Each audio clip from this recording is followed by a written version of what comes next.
디모데전서 1장 3절부터 7절에 있는 말씀을 살펴보려고 합니다. 바울이 이 에베소를 떠나서 마게도냐 쪽으로 가게 됐는데 그때 디모데를 남겨두고 갔다는 것이, 왜 디모데를 에베소 교회에 남겨두고 갔는지 그 이야기를 지금 하고 있습니다. 바울이 자기 동료들을 다 데리고 마게도냐로 가면서 디모데에게 너만 여기 남아있어라 라고 했을 거예요. 디모데 입장에서는 섭섭했을 수 있지요. 왜 나만 남아있으라 그래? 다른 사람들은 다 데려가면서 나를 또 사랑하지 않나? 뭐 그런 마음도 들었을 것이. 근데 3절 4절 보면은 바울이 왜 디모데를 에베소 교회에 남겨두고 갔는지 그 이야기를 하고 있습니다. 그 이유가 이런 거죠. 내가 마게도냐로 갈 때 너를 권하여 에베소에 머물라 한 것은 어떤 사람들을 명하여 다른 교훈을 가르치지 말며 신화와 끝없는 족보에 몰두하지 말게 하려 함이라. 이런 것은 믿음 안에 있는 하나님의 경륜을 이름보다 도리어 변론을 내는 것이라 라고 말하고 있습니다. 그러니까 두 가지인데 이 에베소에 있는 어떤 사람들을 명하여 다른 교훈을 가르치지 못하게 하려고 디모데를 남겨놨다는 것이에요. 그러니까 잘못된 선생들이 들어와서 잘못된 이단 교리를 설파하지 못하도록 하기 위해서 디모데를 남겨놨다는 것이고, 그 다음에 두 번째, 신화와 끝없는 족보에 성도들이 몰두하지 않게끔 하려고 잘못된 길에 비본질적인 문제에 몰입하지 않게끔 이 성도들을 지키고 돌보라고 너를 남겨둬다라고 지금 말하고 있어요. 그러니까 앞에 있는 것은 이단들 얘기를 하고 있는 거예요. 당시 초대교회 상황으로 본다면 유대 율법주의, 그 다음에 영지주의를 아마 바울이 염두에 두고 한 말일 것입니다. 유대 율법주의자들은 뭐냐 그러면 유대교회의 배경을 가진 사람들인데 그들이 예수를 믿고 또 있는 성도들한테 와서 하는 말이 그거예요. 너희들 예수만 믿어가지고는 안 돼. 할례를 받아야 돼. 안식일을 지켜야 돼. 유대인들처럼 계명을 지켜야 돼. 그래야지 구원을 받아. 뭐 이런 식으로 가르친 거예요. 그러니까 자기들은 유대인들이고 아기 때부터 계명을 받았고 율법을 암송하며 안식일을 지키며 살아온 게 몸에 배었거든요. 그러니까 그게 너무 중요하다고 생각하고 그걸 지켜야지 구원을 받는다고 생각하고 가르친 거예요. 그런데 이방인 교인들은 이방인 지역에 살아왔잖아요. 안식일이 뭔지도 몰라요. 하나님의 계명 뭔지도 몰라요. 예수님의 복음을 듣고 이제 예수를 믿기 시작한 거거든요. 그런데 유대인들이 와가지고 할례를 받아야 된다. 안식일을 지켜야 된다. 계명을 지켜야 된다. 그러니까 조금 전에 예수 믿고 구원받았다고 기쁨이 충만했는데 그거 갖고 안 된대요. 그렇게 해서 구원을 못 받고 계명을 지켜야 된대요. 그러니까 또 다시 근심이 쌓이고 또 어떻게 해야 되나 이 기쁨을 잃어버리게 된 거지요. 그래서 바울은 그게 아니다. 오직 예수 그리스도를 믿음으로 의롭게 되고 예수 그리스도를 믿음으로 구원받는다. 이런 것을 분명하게 하고 있는 겁니다.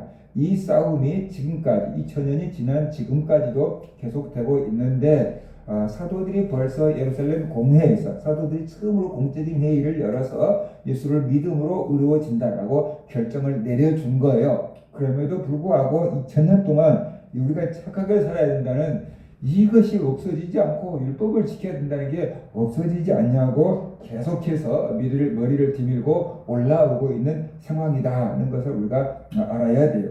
그래서 바울이 반대한 건 이거예요. 율법을 지키고 계명을 지켜야지만 구원을 받는다는 것은 바울은 철저하게 배격하고 물리쳤어요. 우리는 오직 예수 그리스도를 믿음으로 의로워지고 예수 그리스도를 믿음으로 구원받는다. 구원받는 길은 믿음밖에 없다라는 것을 바울은 분명하게 했어요. 그럼에도 불구하고 바울은 예수 그리스도를 믿는 사람은 이제 율법이 없지만 그 그리스도 안에서 사랑의 율법으로 종노릇하는 사람들이다라고 말하고 있는 거죠. 우리가 율법을 지켜서 구원받는 게 아니다라고 하니까 마음대로 율법을 어기면서 살아야 된다는 건 아니다라는 거죠. 예전에는 율법을 의무적으로 어쩔 수 없이 지켰지만 이제는 우리가 예수 그리스도의 사랑을 알았기 때문에 사랑을 경험했기 때문에 이제 그 사랑 안에서 우러나서 율법을 지킨다라는 거죠. 그럼 그 율법이 뭐냐? 율법의 근본 정신은 사랑이다라는 거죠. 하나님을 사랑하고 이웃을 사랑하는 것이 율법의 근본 정신이다. 그래서 이제 우리가 구원받기 위해서 사랑하는 게 아니고 하나님 앞에 값없이 구원의 은혜를 받았기 때문에 그 은혜가 너무 감사해서 하나님을 사랑하고 이웃을 사랑하며 율법의 근본 정신을 이루며 살아야 된다라고 바울은 말하고 있는 거죠. 그러니까는 바울의 핵심은 분명합니다. 우리가 예수 그리스도를 믿고 구원받는다는 거죠. 율법을 지켜서 구원받는 게 아니고 예수 그리스도를 믿음으로 구원받는다. 그러니까 율법을 지키고 할례를 받아야지 구원받아라고 하는 사람들은 바울은 철저하게 물리친 거예요. 그럼에도 불구하고 그러면 율법 없이 이제 나는 자유하니까 마음대로 쾌락을 누리고 죄를 짓고 마음대로 살아도 되겠네. 그런 사람들도 바울 또한 그 사람들도 잘못됐다고 배격합니다. 예전에는 의무적으로 율법을 지켰지만 밖에서 압력을 가하니까 어쩔 수 없이 율법을 지켰지만 이제는 그리스도의 사랑을 덧입었기 때문에 우리가 그 은혜에 감격해서 율법을 지킨다. 그래서 하나님을 사랑하고 이웃을 사랑하는데 이제는 자원하는 마음으로 자진하는 마음으로 하나님을 사랑하고 이웃을 사랑하게 되는 게 마땅하다라고 이렇게 가르친다는 것이요. 그러니까 오늘날에도 율법을 지켜야 돼요. 착하게 살아야 돼요. 그렇게 말하는 것은 나쁜 건 아니에요. 우리가 하나님의 자녀이기 때문에 하나님의 법을 따라야 되고 하나님께 영광을 돌리며 살아야 된다. 빛과 소금의 역할을 감당하며 살아야 된다라고 하는 것은 당연한 거예요. 그런데 율법을 지켜야지 구원을 받습니다라고 해버리면은 그건 아니다라는 것을 우리가 구분을 해야만 된다. 그래서 제가 자꾸만 하는 얘기가 그거잖아요. 구원은 믿음으로 받는다. 착하게 사는 것은 이미 믿음으로 구원받은 것에 대한 열매다. 구원의 조건이 아니고 구원의 열매다. 구원받은 사람이 감사해서 맺는 변화의 열매인 거다. 그러면 그것을 우리가 좀 이해하고 나가면 좋겠다는 것입니다. 그 다음에 이제 두 번째는 신화와 끝없는 족보에 몰두하지 않게 하려 함이라. 구약 성경을 신화적으로 쭉 해석을 해버리는 그런 것들도 바람직하지 않다라는 것이고요. 그 다음에 족보, 구약 성경에 나온 인물들 족보를 막 파헤치는 거죠. 우리나라 유교에서도 족보를 굉장히 중요하게 생각했죠. 사람들이 또 족보를 막 중요하게 생각하고 막 네가 몇 대서냐 막 네가 막 조상이야 막 이런 식으로 막 나가면은 바람직하지 않다. 교회에 모여가지고 족보만 따지고 있지 마라 라는 얘기를 하고 있어요. 그럼 왜 족보에 몰두하지 말라고 했느냐 그러면은 이런 것들은 믿음 안에 있는 하나님의 경륜을 이론보다 변론만 만들어내기 때문이다 라고 말하고 있어요. 자꾸만 네가 옳으냐 내가 옳으냐 싸움과 다툼과 분쟁만 일으킨다라는 것이에요. 그러니까 구원을 이루는데 아무 도움이 안 된다. 구원을 이루어 가시는 하나님의 그 솜씨를 보고 감탄하고 찬양하고 예배하고 경배하는데 아무 도움이 안 된다. 그러니까 족보만 보지 말고 그 모든 구원의 경륜을 역사를 이루어 가시는 하나님의 손길을 보도록 하라라는 얘기를 지금 하고 있는 것이, 다시 말로 한다 그러면은 본질적인 것을 놓쳐버리고 비본질적인 것에 집중하지 않게 하라라는 얘기를 하고 있는 거죠. 우리가 살다가 보면은 핵심적인 게, 본질적인 게 꼭 필요한 게 있고 그 본질적인 건 아닌 문제가 꽤 많이 있다라는 것이, 그런데 우리는 그 비본질적인 것을 본질적인 것으로 착각하고 자꾸만 싸우고 다투는 겁니다. 교회사에서도 그랬어요. 제가 대학 다닐 때말도 컴퓨터가 666이다. 그래도 교회에서 컴퓨터를 쓰면은 안 될 것처럼 교회에서 어떻게 컴퓨터를 써? 컴퓨터가 666인데 뭐 이런 사람들이 있었고요. 그 전에는 교회에서 어떻게 드럼을 써? 그렇게 교회에서 술집에서나 두들기는 드럼을 어떻게 교회에다가 놓고 써? 이런 식으로 했고요. 그보다 더 올라가면은요, 피아노가 감히 교회가 어떻게 들어와 있어? 옛날엔 다 이제 파이프 오르간이나 전자 오르간이었어. 오르간. 어떻게 지금 재즈나 치는 피아노가 교회에 와서 있어? 막 불경건하게 막 이렇게 생각을 했던 거예요. 그리고 그런 것들 때문에 목숨 걸고 막 싸웠던 거예요. 그런데 사실 그게 본질적인 거냐? 그 본질은 아니잖아요. 그게 복음은 아니잖아요. 그런데 복음이 아닌 것 같고 막 싸우고 갈라지고 나눠지고 교파가 만들어지고 막 이런 일이 기독교 역사 가운데 있잖아요. 교회에서도 나름대로 그런 문제들이 있을 거라고요. 그러니까는 또 가장 최근에는 교회에서 카페를 만들자 그러니까 장로님들이 교회 있다가 무슨 또 카페를 만드냐고 막 교회가 커피숍이냐고. 그런데 요즘에 큰 교회는 카페 없는 교회가 별로 없죠. 큰 교회 다 뭐 그렇게. 그러니까 문제가 뭐냐 그러면은 보수주의라고 하는 데들은 시대를 따라가기는 따라가는데 늦게 따라가는 거예요. 진보주의라는 데는 막 앞장서서 가버리는 거고, 그러니까 뭐 이상한 사람들처럼 되는 거고, 보수주의는 따라가는데 남들이 다 따라가는 거 보면 이제 뒤늦게 유행 따라가고 있는. 그러니까 옳으냐 그러냐를 따지기보다는 자꾸만 문화에 빠져서 그러는 거예요. 그래서 본질적인 것인가 비본질적인가를 구분을 해야만 된다. 그래서 하나님의 구원 경륜과 관련된 부분에 집중하라.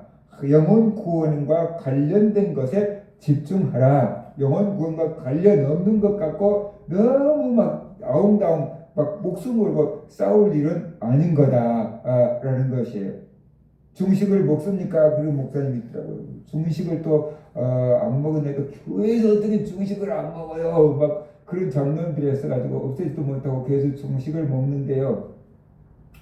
저녁 예배를 또 이제 막 한 오후 2시로나 바꾸자고 했더니 뭐 저녁 예배인데 어떻게 오후 2시에 드리면서 저녁 예배라고 해요. 그러면서 막 목숨을 그러면 나 이 교회 옮깁니다. 막 그러더래요.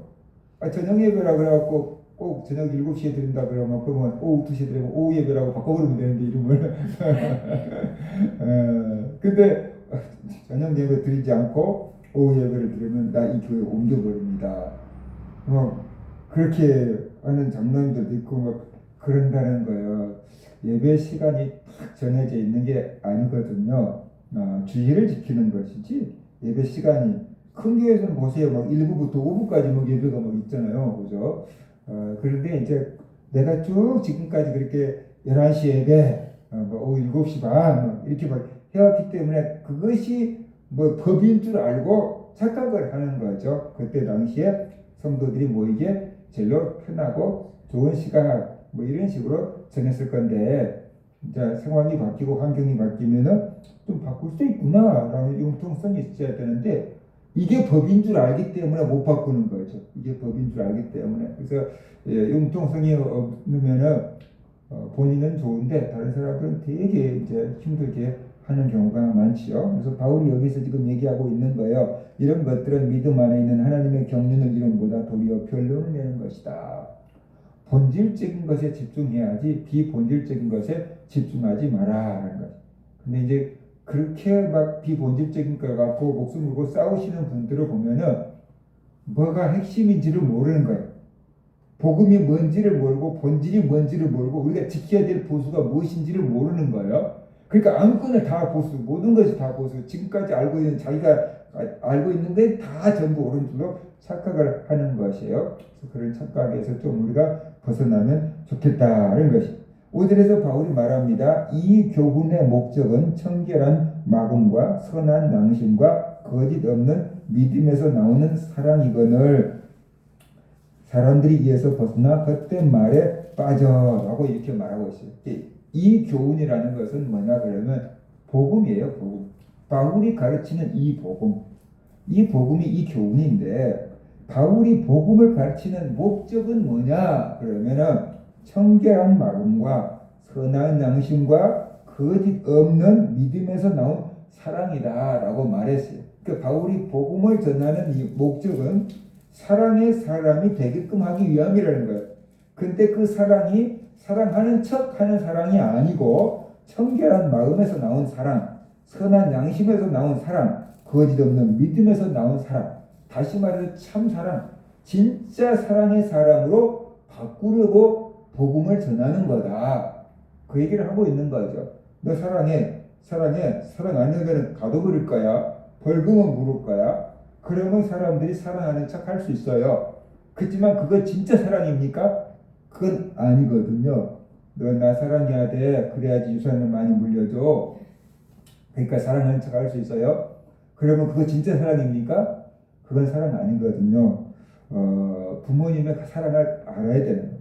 저희 형님이 어머니를 병원에 입원시켜 놓고 자꾸 찾아다니니까 조카가 그러더래요. 아빠 왜 그렇게 할머니를 찾아다녀요? 병원에 있는 할머니를 왜 그렇게 찾아다녀요? 그러더랬잖아요. 그래서 아빠가 어렸을 때 아프면은 할머니가 늘 아빠를 이렇게 간호해 줬거든. 그러니까 이제 할머니가 아파서 연세가 드셔서 아프니까 아빠가 이제 할머니를 돌봐드려야 돼 했다는 거예요.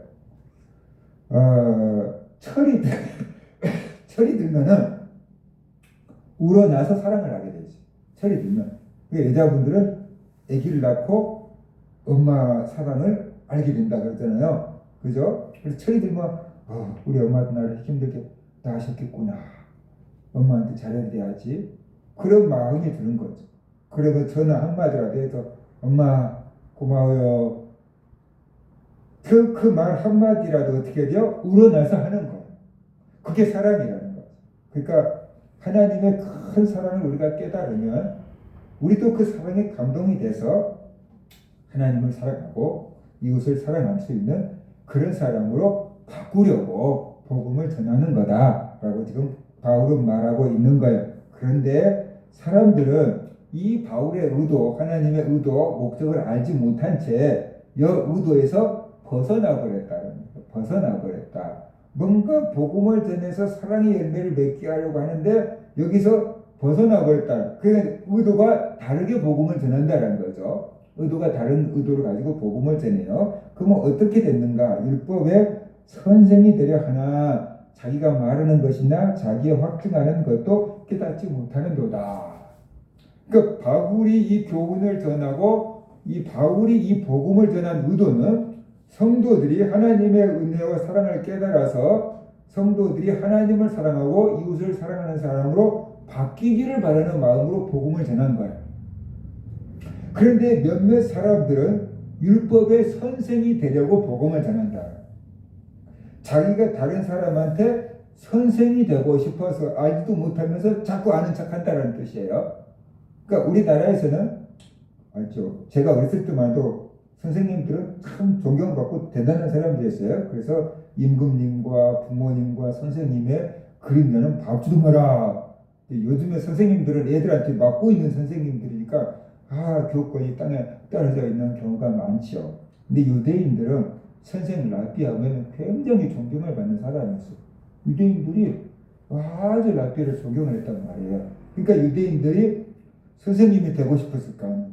자기도 존경받는 선생님이 되고 싶었을 거 아니에요. 그래서 자기는 이렇게 날 때부터 유대인이니까 구약성경도 많이 알고 이제 예수 믿는 이제 이방인들을 보면은 그들한테 비하면 자기가 선생님격이 되는 거죠. 그렇죠? 그러니까는 가서 그들한테 율법을 막 가르치고 선생 노릇을 하려고 한다. 그러니까 바울이 가르친 것은 복음을 듣는 사람들이 변화되기를 원해서 가르치고 있는데 이 이상한 사람들은 자기가 선생이 되고 존경을 받기 위해서 가르치는 거예요. 이 배움을 받는 사람들을 위해서 한 게 아니고 자기 유익을 위해서 나 선생이다. 존경받기 위해서 가르친다라는 거죠. 그러니까 의도가 다르죠. 분명히 가르치기는 가르쳐요. 근데 바울이 가르치는 의도와 어떤 이상한 사람들이 가르치는 의도는 분명히 다르다. 바울은 저 사람들을 깨우쳐서 훌륭한 사람 만들기 위해서 가르치는데 이 사람들은 내가 이만큼 지식을 많이 안다. 내가 선생이다. 니네들 나를 존경해. 그를 의향으로 자기 지식을 자랑하는 의향으로 가르치고 있다라는 뜻이에요. 근데 두 가지 대 가르치는가? 실제로 보면은 율법의 선생이 되려 하나 자기가 말하는 것이나 자기가 확증하는 것도 깨닫지 못하는도다. 그렇게 말하죠. 그러니까 뭐냐면 자기들이 유대인이라고 막 가르치는데 자기가 뭘 가르치는지도 모르고 가르치고 있다는 것이 하나님의 의도가 무엇인지도 모르고 가르치고 있고 자기가 가르치는 게 핵심이 뭔지도 모르고 가르치고 있다는 거예요. 그냥 막 떠들고 있는 거예요. 생각나는데 자기도 정리가 안 돼서 가르치고 있는 거예요. 그러니까 막 학교에서 가르치는 또 밖에서 누가 교회에서 가르치는 사람도 정리가 안 돼서 가르칠 수가 있거든요. 그러니까 바울이 볼 때는 자기도 모르면서 가르치고 있어. 이게 이런 생각이 들 정도라는 거예요. 자기가 막 확증한다고 입증하고 증거하고 논리를 대고 그러는데 자기가 확증하는 것도 깨닫지 못하면서 가르치고 있다. 바울 입장에서 볼 때 선생 자격도 없는 사람들이 선생이라고 가르치고 있는데 잘 가르치면 말도 안 해. 잘못 가르치고 있으면서도 자기들이 선생이라고 존경만 받으려고 해. 뭐 그런 뜻으로 지금 말씀하고 있는 거예요. 그러니까 그런 사람들에게 속지 말고 그런 사람들에게 가르칠 수 있는 자리도 내주지 말라라는 그 얘기를 하고 있다라는 것이에요. 우리가 여기서 생각해 볼 게 있어요. 그래서 이런 사람들이 있기 때문에 바울은 잘못된 교리를 가르치거나 잘못된 것에 집중하지 않게끔 하려고 디모데를 에베소 교회에 남겨놔다라는 거거든요. 그러니까 교회에서는 무엇을 해야 되는가? 교회는 순수한 복음을 지키는 곳이 되어야 된다는 것이에요. 교회는 진리와 진리의 기둥과 터라고 했어요. 그러니까 교회는 순수한 복음을 지키고 가르치는 곳이 교회가 되어야 된다. 그러면 순수한 복음은 무엇인가? 예수 그리스도를 믿음으로 죄를 용서받고 예수 그리스도를 믿음으로 구원받는다라는 것을 가르치는 곳, 그것이 교회의 진리다. 그런 것을 우리가 알아야 되는 것. 그래서 교회의 모임은 죄를 용서받고 구원을 받고 하나님 만나고 하나님 나라를 소망하는 그런 가르침들이 오가는 곳이 교회가 되어야 됩니다. 교회가 사람들의 모임이 되고 사교의 모임이 되고 세상 모임이 되면은 그것은 바람직스러운 것이 아니다라는 것을 우리가 알아야 되는 거죠. 그런데 그 여기에서 어떤 사람들처럼 오늘날 이단들이 그러는 거예요. 자기들이 진짜 진리를 깨달았다. 그러면서 잘 믿고 있는 사람들을 미혹하거든요. 바울이 볼 때 그 사람들은 자기들이 가르치고 있는 게 뭔지도 모르는 사람들인데 그들 입장에서는 자기들이 진리를 깨달았다. 그러니까 자기들한테 배우라 그러면서 교회를 잘 다니고 있는 사람들을 미혹한다는 말입니다. 그래서 성도들이 이래 헷갈리고 저래 헷갈리고 그러는 거예요. 교회가 어지러워지는 거예요. 성도들이 중심을 잡아야 돼요. 복음이 무엇인가를 분명하게 성도들이 이렇게 알아야 돼요. 예수 그리스도 이외에 다른 구원의 이름을 주신 적이 없다라고 얘기했잖아요. 그러니까 어떤 교주를 믿어야지 된다. 여기만이 구원이 있다. 뭐 그런 사람들은 어떻게 돼요? 다 가짜인 거예요. 이 사람만이 깨달았다라고 하는 것도 다 거짓말이에요. 왜냐 그러면 기독교가 2000년이 지나왔는데 이 사람만이 깨달았다고 한다면 그동안에는 그만 아무도 깨달은 사람이 없다는 소리고 그동안에는 다 영적으로 멸망했다는 소리인데 그게 예수 그리스도가 십자가에서 죽은 2000년이 됐는데 지금까지 한 영혼도 구원하지 못했다 그런다면 그게 십자가의 죽음이 정말로 안타까운 죽음이지 않습니까? 그럴 일은 없잖아요. 그러니까 나만 깨달았다. 여기에만 구원의 진리가 있다.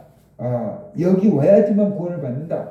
이 사람을 믿어야 된다. 막 이 사람이 제일 예수다. 이런 사람들은 전부 거짓말이다. 그러니까 거기에는 그냥 들어볼 필요도 없다. 근데 성도들이 가끔씩 그런 얘기를 합니다. 가서 들어보고 판단하면 되잖아요. 제가 교회로 몇 년을 다녔는데. 그런 사람들이 있어요. 근데 우리말로 꼭 된장인지 뭔지 꼭 먹어봐야 아냐. 그런 말 있잖아요. 딱 보면 알지. 굳이 가서 들어봐야 안다고 가서 미혹되려고 그런 소리를 하는 거예요. 그러니까 그런 데는 가지 않으면 되는 거예요. 예를 들어서 코로나 환자가 있으면 안 만나면 되는 거지. 걸리는지 안 걸리는지 내가 가서 볼게. 그럴 필요 굳이 없다 그 말이죠. 그래서 가지 않아야 되는 것이다. 이런 것을 우리가 알아야 돼요. 그래서 성도들이 복음을 무엇인지 분명하게 알아야 되고요. 그 다음에 구원의 확신을 가지고 살아야 돼요. 내가 언제 죽어도 천국 갈 수 있다. 구원의 확신을 가지고 살아야 돼요. 그래야지 이단들이 두려움을 주고 공포심을 주다며도 흔들리지 않게 돼요. 근데 이단들이 와갖고 구원 받았습니까? 언제 구원 받았습니까? 지금 죽어도 천국 갈 수 있습니까? 라고 물어보면 글쎄요 라고 이렇게 하면 구원 못 받아서 그런 겁니다. 여기 와서 제대로 배우고 구원을 받아야지 구원 확신을 가질 수 있습니다. 그러면 진짜 저기 가면 확신을 얻을 수 있나? 그러면서 사람들이 가버리게 되는 거거든요. 그러니까 지금 내가 신앙생활을 하고 있는 것에 대해서 확신을 가져야 되고 구원의 확신을 가져야 돼요. 그럴 때 이단들에게 흔들리지 않고 우리의 믿음을 지킬 수가 있게 되고 교회가 진리를 지킬 수가 있게 된다. 이런 것을 우리가 알아야 돼요. 그리고 우리가 신앙생활을 할 때요. 본질이 무엇인지를 알아야 돼. 본질이 무엇인지를 알아서 그 본질은 지키되 나머지는 바꿀 수 있어야만 된다라는 것이에요. 예를 들어서 제가 여름이면은 여름 옷을 입고 가을이면 가을 옷을 입고 겨울이 되면 겨울 옷을 입잖아요. 그렇지만 저라는 사람은 바뀌는 건 아니잖아요. 옷만 갈아입는 거잖아요. 철 따라서. 그런데 이 옷이 본질이라고 생각해 버리면 안 된다는 것이죠. 제가 청년 때 이제 예수 믿은 지 얼마 안 됐는데 늘 목사님들이 설교하는 것을 보면은 이렇게 양복을 입고 하거나 이제 목사님들 그 가운 있잖아요. 그 주일날은 그 가운 입고 설교하는 것만 봤거든요. 그런데 우리 교회에서 부흥회한다고 현수막에 붙어서 부흥회를 갔어요. 은혜 받으려고. 옛날에 이제 남의 교회에서 부흥회도 가잖아요. 그런데 목사님이 하얀 두루마기를 옛날에 우리나라 어르신들이 입었던 여름이었으니까 하얀 두루마기를 입고 와서 설교를 하시는데 제 입장에서는 충격이었어요. 그런 옷을 입고 설교한 목사님은 처음 본 것이었거든요.